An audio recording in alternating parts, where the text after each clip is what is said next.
how to optimize your profile to get found. So first you have profile section, yeah. So the profile section has the intro, yeah. You can optimize your intro. The intro, you have to write something about you, helping the right people find opportunities that you're open to, yeah.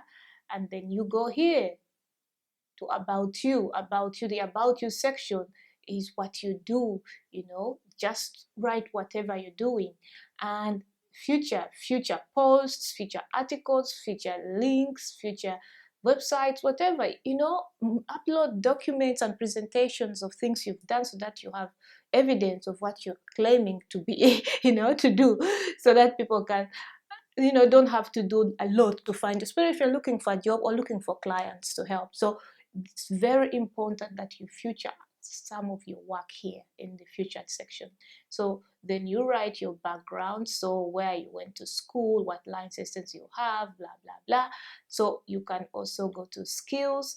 You know, you can add the skills you have, accomplishments, yeah, you know what you mean, courses, publications, what people have said about you, organizations, blah blah blah, additional information, and also the languages you follow. Here you have additional information, request recommendations, so people to recommend you, your bosses you're working for.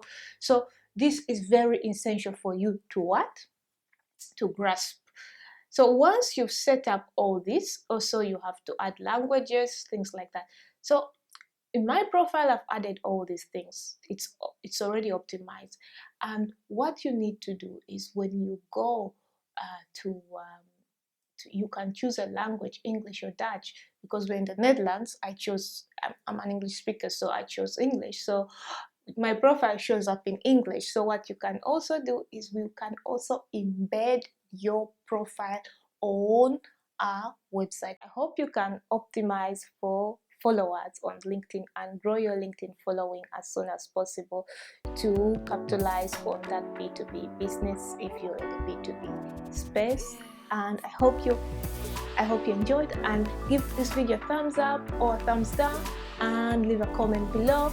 And thank you for watching, and see you soon. Bye.